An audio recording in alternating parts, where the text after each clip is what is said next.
Greetings, CBC, and welcome to this week's Sunday warm-up. This month, we begin a new series, transitioning away from the Gospel of John into what I would call the Sermon of John. The Gospel of John, you'll remember, John chapter 20, verse 31, he's writing these things so that we would believe in Jesus. And First John, he's writing so that we would know that we have eternal life, or so that we could kind of look and see how do we know that we are believers.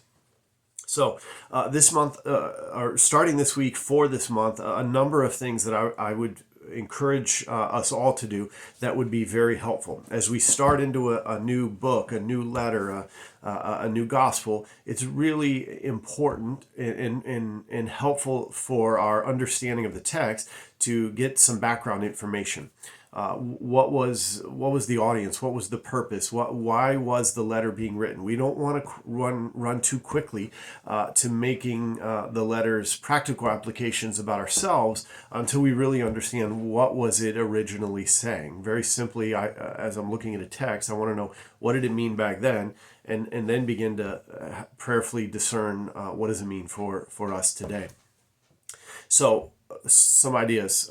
Take a look at, if you got a study Bible of any kind, some commentary works, resources. There's lots of free resources available online. Find a way to really dive into some of the background of the book. Why was it written? What was the purpose of the book? We will talk some about that on Sunday.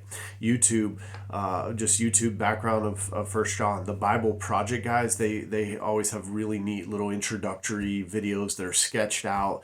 They're really well done. So you could just YouTube Bible Project First John. They actually do a series on First, Second, and Third John. That not a series, but just like an 8-minute video to give you some overview. So a number of resources out there to take some time to just get some background information.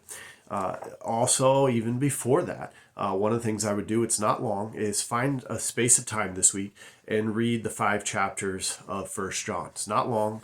Find a space where you could sit down in one setting and read the entire letter, message, sermon. And while you're doing that, pick up just a few more paragraphs really and look at 2nd John and 3rd John, because they really kind of relate to what's happening in the context as a whole. So it would be a total of 7 chapters. Take some time to look at it, the message in its entirety. So after doing all that kind of preliminary work, background work, then you can really start to zero in on 1 John chapter 1. That's what we'll be looking at this week. 5 chapters, 5 weeks in May.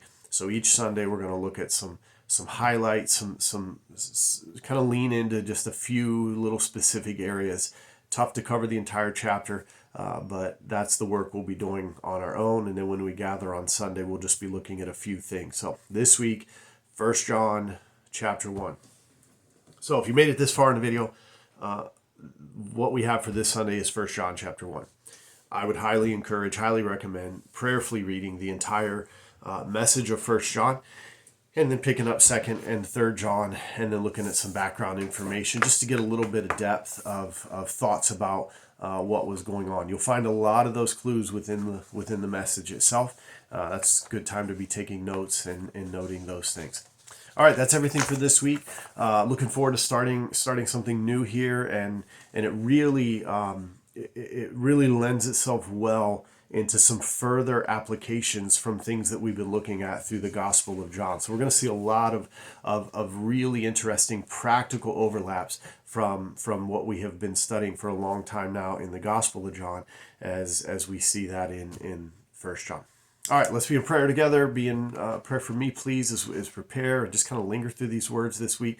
The ministries, the opportunities we have as a church. As always, check out what's happening in the foyer, on the bulletin boards, on the tables. Get if you're not on that email list, get on that email list. Always a lot of different things coming up, happening.